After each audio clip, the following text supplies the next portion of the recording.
Hi, this is Shayna from yumiyarns.com, and today we have kind of a fun part one of two tutorial that we're going to do. This is the hashtag cozy blanket, but it's a washcloth, not a blanket. I thought that this would be a fun way to show you how to take a rather large scale version of a pattern, like a blanket pattern, and convert it into something smaller if you wanted to do just kind of a quick, easy, or carry along project. This uses Mosaic knitting, so even though it looks like it's color work, it's a version of color work, but you're only using one color at a time. And I altered it so that it's stockinette on one side and basically reverse stockinette on the other side. Usually with Mosaic knitting, you'll see kind of knit stitches on both sides, but I liked the crispness of this look a little bit better, so that's why I switched it for this pattern. I'll have the pattern linked below. Otherwise, you can visit yumiyarns.com and get it there, or on Ravelry. It's in both places for about $5, which isn't too bad for a pretty versatile blanket pattern / washcloth pattern.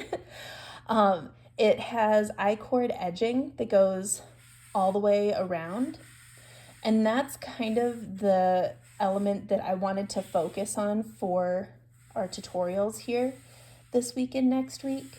Obviously, I'll give you kind of a basic rundown of Mosaic knitting, but Mosaic knitting is pretty simple and I don't feel like it needs a two-part tutorial. Whereas iCord can be a little bit more fiddly and tricky. And so with this tutorial, we're going to cover the cast on edge, so casting on with iCord. And then I'm going to show you how to do a mirrored iCord on the sides of your project. Now, the way the blanket pattern is written, it's written with a traditional iCord cast on. So if you look up instructions on how to do an iCord cast on, that's how the blanket pattern is written, and that's how it was tested. Same thing, the edging on the blanket pattern, it's still applied iCord, but it's not mirrored edges. So you'll have this side that curves to the back, and this side curves to the front. And that's because I actually wrote this pattern a few years ago and had it tested a few years ago. And since then, I've picked up some new techniques. And so that's the other reason I wanted to do this tutorial video, is to show you kind of some better versions of those techniques. But I didn't want to edit the pattern and change that, since the pattern had been tested with the other methods, the more, in my case, the more traditional from what I've learned methods. And it worked just fine for the testers the way it's written. So if you want to just follow the pattern, that's totally fine. But I thought that since I wanted to show you guys some tips and tricks for iCord anyways, this would be a really good opportunity to show you how you can take that pattern and kind of alter it very slightly to get a little bit cleaner finish on your edges. And then next week, we'll be covering the bind off and how to seam up the corners, so it's fairly seamless where you join, and just to give it kind of that clean finish and everything. So if you want, you can hit that notification bell so that you don't miss next week's tutorial also. But and I hope you're subscribed so you get all the updates. But with all that, let's get started. Since this is a washcloth, this is actually a fairly large washcloth, as you can tell, that I wanted to make it a little bit bigger because I have small children and bigger washcloths come in handy. If you wanted a smaller washcloth, you could just have the pattern. So this is actually where your pattern repeat cuts off. So if you look, this lines up with this. So I've got two pattern repeats here in my washcloth from the chart that's in the hashtag cozy blanket pattern. So if you wanted, this would give you a washcloth that is closer to probably like 6 inches or so, whereas this one is probably, with the edging and everything, closer to about 10 or 11 inches. I don't know, maybe this one's closer to 7 inches. I don't know, this doesn't feel like a full foot to me. I haven't actually measured this, but just to kind of give you an idea of where we're at. And then the other thing, I have 3 repeats of the pattern lengthwise here. So 2 repeats across, 3 repeats from top to bottom. What I would suggest if you're only doing half the pattern, so if you look, this line down here matches up with right about here. So right at the top of this is 1 pattern repeat. Then we go up here, this is 2 pattern repeats. So that would give you kind of a rectangular washcloth. I would say cut that second repeat in half and end your patterning here if you're only doing a single pattern repeat across and wanted a smaller washcloth that way. But if you want to have kind of the big size washcloth that I have, like I said, it's 2 across, 3 high, and the actual pattern itself is in that hashtag cozy blanket pattern. Unfortunately, because giving that away would kind of give away the whole blanket pattern, I can't provide the actual graph for the color work to you in this tutorial. You'll have to get that pattern separately so that you can knit along. But I am going to teach you how to do the edging and everything, like I said, in the alternate edgings that will kind of give you a nice clean edge. The edging that's written in there gives you a nice clean edge also. I just prefer these newer versions that I've discovered since writing that pattern. All right, on to materials. So I have size 6 Caspian wood interchangeable needles from Knit Picks. I'll have those linked down below. I do have a 10% off code. I'll put that down in the description box also, so you can always get 10% off your Knit Picks order when you click the link and use that discount code, which is very exciting and very generous of Knit Picks to do for us. I also have Dishy from Knit Picks in the color Kanai, and I have a cream also. So this is obviously going to be my contrast color. This is my main color. We're not going to use the contrast color right now because we're going to get started on that edging. And the way I like to do the iCord now is to just make an iCord and then pick up the stitches. You can also do an actual iCord cast on where you cast on the stitches onto the needle while you're making the iCord. The only problem I have with that is sometimes the gauge gets really weird. So it'll sometimes be really tight and bunchy along your cast on edge and then kind of flare out after that. And I don't know why it does that. As you'll see, the way that we do it where we create the iCord and then go really doesn't do that at all. And so I'm not sure what the deal is with the actual iCord cast on. It looks sloppy. Also, when you knit that first row after doing a traditional iCord cast on, there's usually like a bunch of loops. So like, see how this is nice and clean and tight to the edging? That looks really good. Whereas if you do like the iCord cast on, where you cast on the stitches as you're making the iCord, usually the next row will have where it almost looks like you did a row of yarn overs. And I'm not sure why it does that. It's really difficult to fix. You can try messing with your tension as you go so that you don't have that problem. But to me, it's more fiddly, it takes a lot more time, and this is way easier. So we are going to get started with our iCord. And to do our iCord, we're just going to take not a huge tail, just a tiny tail. I don't do a slip knot. If you use a slip knot, you can put one here. I just twist the yarn around my needle like that. And we're just going to do a long tail cast on. This pattern calls for 4 stitches. So we have our slip knot or just our twisted. That's 1, 2, 3, 4. So there is the beginning of our iCord. And now You can do the iCord on DPNs. That is just fine. I just wanted to do it on my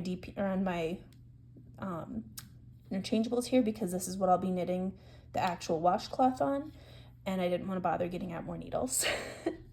So to do your iCord, you slip your stitches all the way around, so you'll see my working yarn is coming off this side. And iCord stands for idiot cord, so it's kind of if you're knitting the wrong way, that's how you get iCord. And what I do with my tail, I weave it in as I go. So I took it and wrapped it over top of my working yarn there. I'm just going to kind of hold it out of the way. I've got my needle inserted to knit, and I'm just going to knit across all 4 stitches.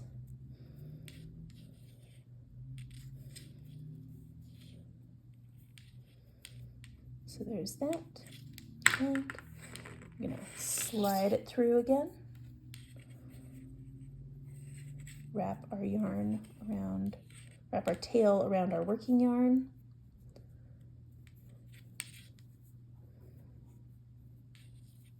knit across our 4 stitches again,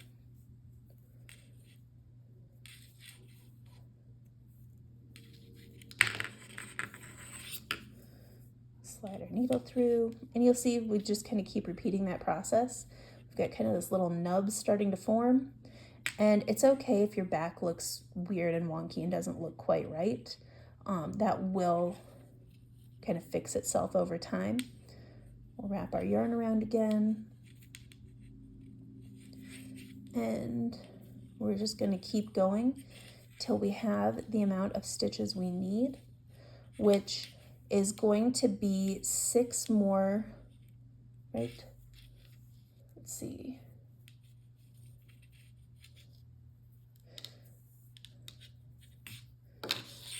Basically, you're going to do as many rows. So see these little V's here? Those are 1 V per row. Let's see if I can get a better angle for you here. There. See these little V's here?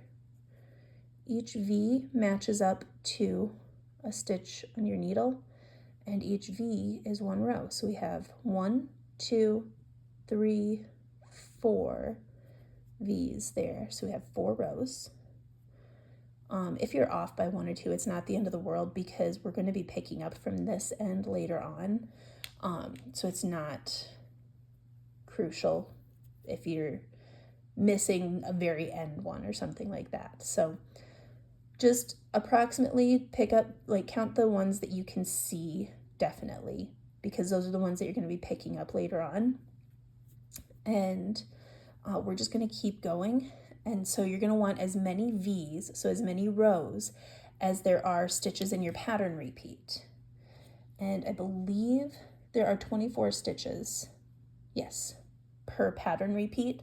So if you're only doing 1 repeat across, you're only going to need 24 stitches or 24 rows across. What you might want to do, because when we turn to pick up the stitches, you might lose a row.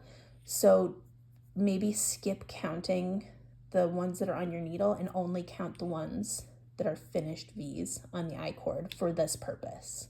If you're doing iCord for something else, this is an active knitting row, so that does count as a row. But for this purpose, since we're going to be turning and picking up stitches but keeping these live stitches on the ends, we're going to not count this row in our row counting on our iCord, if that makes sense. So I'm just going to do a small iCord or a small washcloth this time with you guys, so that it's a little bit easier to go through. Oops, I forgot. If you ever mess up, you can go into the stitch right below the one on your right needle. There we go. We fixed it. I'm going to wrap our yarn around so it's getting woven in. Oop, get out of the way. And just going to keep going. So I'm going to finish up my iCord and I will be back shortly to show you the rest.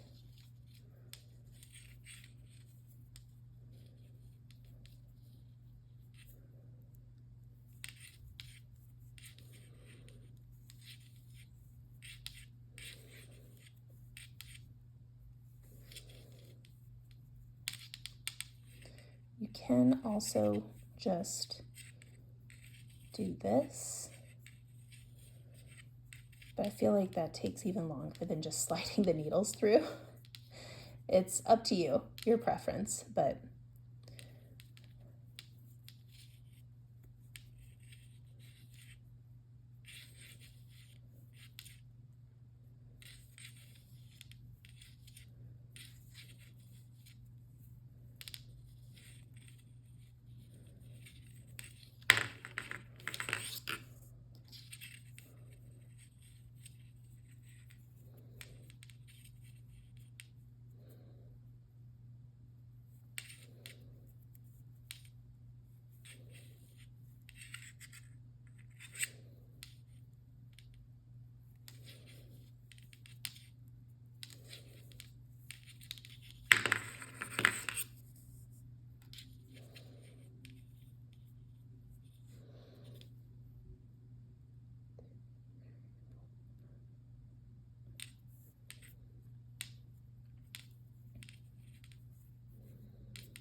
okay. So we actually have about 12 rows here, and I'm just gonna stop there so that I can show you the next step, because this doesn't have to be a full-size washcloth since I'm just showing you the techniques and the sample.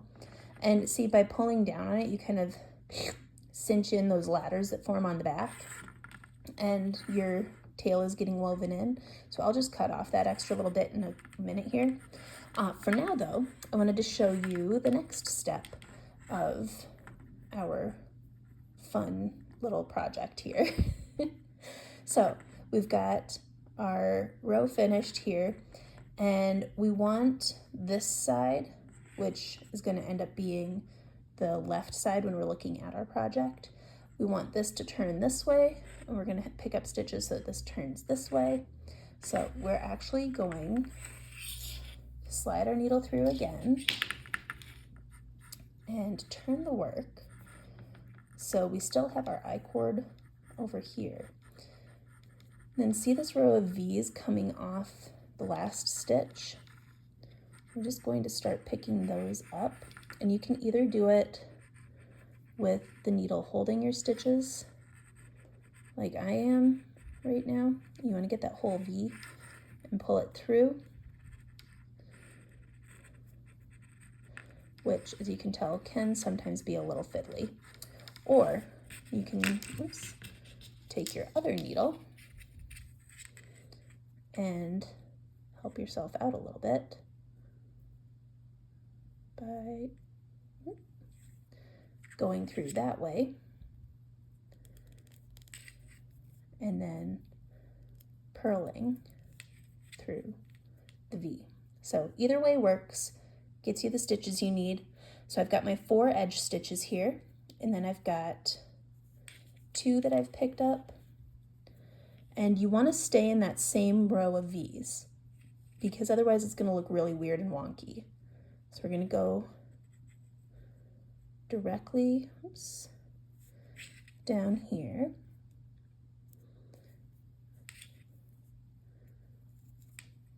There's 3.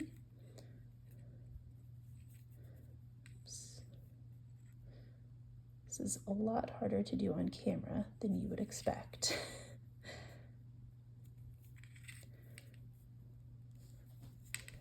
There's 4.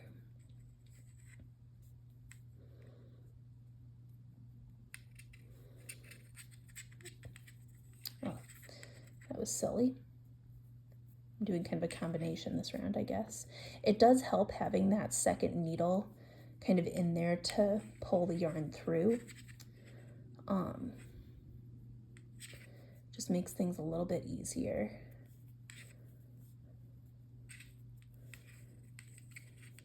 So let's see, 1, 2, 3, 4, 1, 2, 3, 4, 5. So we're at 6.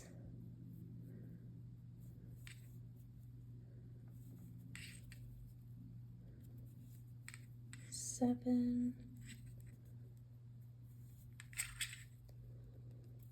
8,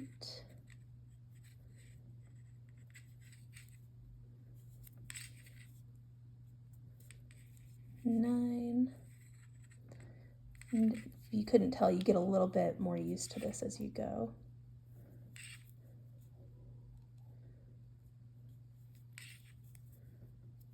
10,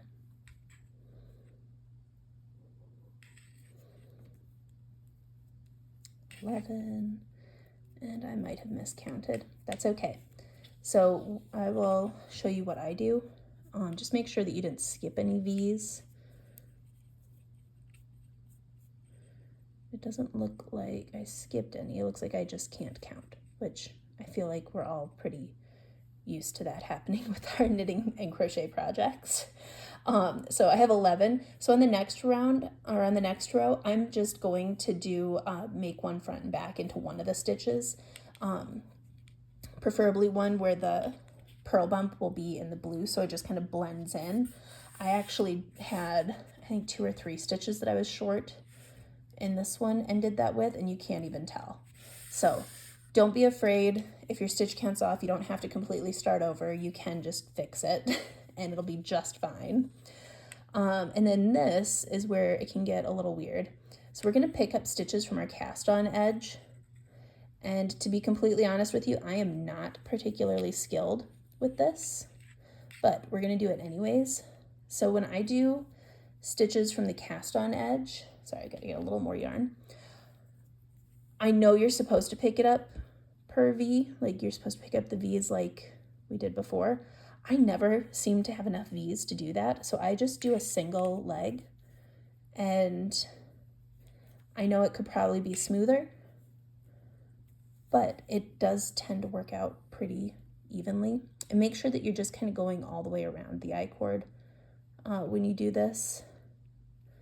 And if you want, you can throw that one that's right in front onto 2 legs of the V, or you can just do one if that's easier, because this last stitch gets really fiddly and kind of tight, especially with the cotton yarn. Because the cotton yarn will be a little splitty for this. But we should be all set there. So we've got our cast on and our iCord started, and technically I guess we do want the iCord going the other way. So rather than trying to do gymnastics and pick up in a weird direction, this is what I do. Because remember, for the iCord, we want it coming off the leftmost of our 4 iCord stitches. So we put all of our stitches onto our right needle, and let's see, we are going to turn it this way. It probably isn't the most absolute seamless of iCord corners, but it does prevent you from, oops, and then I held the yarn the wrong way. We don't want the yarn in front, we want the yarn in back for this.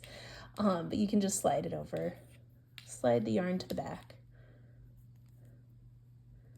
This is what I've found to be the easiest way of getting set up for an iCord edge, and really, like, you can't tell very easily. It's not much different than like your cast on turning edge. So, or not your cast on, your bind off.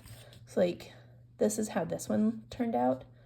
It really, like, it's not super noticeable at all. So I don't want you to worry about having to be perfect with your iCord edges by any means. But now we are all set up. We've got our edge stitches, which if you want, you can put a marker after the 4 iCord stitches. We've got our 4 edge stitches over here, and we'll see here, 1, 2, 3, 4, 5, 6, 7, 8, 9, 10, 11, and some splits. We'll count that as 11. And I'm just gonna do a little bit in this first row here to show you. So the way I did the iCord edges on here, it is applied iCord, which means you're making it as you go. But because the Mosaic stitches, you knit 2 rows in each color, so you need this iCord to stretch a little bit more, because if we only had 1 row of iCord, like a standard iCord edging going up, it would all just like suction down, and you would have all these ripples, and it would not look good for a washcloth, at least not for this pattern. It might be kind of cool for a different pattern, but it's not going to work here. So we're doing elongated iCord edges. So that just means for this one, we're wrapping the yarn twice around before we pull it through. And then we pull that one off. And we're going to do that again, twice and through. And wrap it around twice and pull it through. And twice and pull it through. So it looks like a lot of stitches. When we come back to this section, we're actually just going to drop one of those wraps off. So that gives us double tall stitches. So that way, like, you can kind of see here the difference between standard iCord with a single wrap, and then this iCord has a double wrap. And I was kind of experimenting. This one that's extra long right here, this actually has a triple wrap. And you can do that if you're a tight knitter and it's still like suctioning down a little bit, even with the double wrap. You can throw in either all of them as triple wraps, or you can do 3 double wraps and 1 triple wrap. The nice thing as you go, the iCord will kind of balance out where the extra yarn is, so you'll get even stitches and even stretching. Just kind of stretch it out as you go to play around with it and see if you feel like you need to add a little bit more yarn into your iCord, or if you need to add a little bit less. Because if you're a super loose knitter and the extra long stitches are feeling really, really loose and not how you like, you can 100% just leave off 1 or all of those extra wraps. That's just an extra split, so I'm just leaving that. But we are at the point where we would need to start adding in our second color. So just as a brief intro to the Mosaic knitting, we've got our iCord edge done. I'm just going to knit the first 12 stitches of this pattern so you can see. And what I like to do, I'm probably going to be told this is wrong, but I don't care. I take the tail, I wrap it around my first one, so it's kind of trapped in the middle there. And then I just knit these 2 strands together. When it comes to dishcloths, this is how I do it, and other projects too. But I'll just knit those 2 strands together and go from there. And I've got 2 slip stitches. This is how you get the color work in Mosaic, it's slip stitches. And then I've got a couple more, these ones. I do have other methods for weaving in ends as you knit, but for this, since it's the dishcloth and it's right in the bottom corner, I don't care enough to go through all of that. So I'm just putting them, or holding the yarns together, and we're gonna go that way. And then we've got this last one, which, since it's only 1 stitch, this is where I'm gonna add in that extra stitch. Instead of knitting both of those, I'm gonna come back and I'm gonna do knit 1 front and back on this stitch. And the reason I want to do it here is because I don't have any more white stitches in this row, and I want, there's my 4 edge stitches. Now these 2 are blue, and since that little purl bump is right on the edge there, right next to the turn and right next to other stitches, it's not going to show up very much at all. And now you can work across these stitches if you want, or you can just turn and work the row back, which Mosaic knitting is kind of nice because for the return row, it's just copying exactly what you did on the first row. At least for this pattern, that's how it is. I'm sure there's other variations out there, but make sure you leave enough of a float behind your slip stitches. But we're basically just going to purl our way across, only purling the stitches that are already white and slipping the stitches that are blue in my case. And that's the end of that row. Again, you can kind of go through, this is where we would drop these off. The end here. And now when you're gonna change colors, what I like to do is I do kind of like when you're working in tarsia. So see how even though they're kind of lined up, I've got where the white crossed over top of the blue. That will kind of help lock the color in so that you don't have weird floats or anything like that. And I kind of jumped the gun. I shouldn't have done my edging on this side yet, but it's there and we're just gonna go with it. I forgot I wasn't supposed to do the edging stitches until this row. That's okay. It'll be fine. And now our next one is gonna be, oh, I did the coloring wrong because I'm not actually looking at the pattern. I'm looking at my washcloth for my instructions and I looked at the wrong row. So I will fix that maybe, or I'll just show you something different with this one. But for right now, we're just gonna go across and pretend that this is how the patterning is supposed to go. Just so that you can see how to work the mirrored iCord on the edges. So there's that. And then we're not going to knit across these. We're going to just slip them over, all 4 of them. And now we're going to turn our work. And instead of knitting to create our iCord, we're going to purl these, but we're going to do the elongated stitch. So you'll wrap it twice and bring it through and off. Twice, through, off. Oops. Here we go.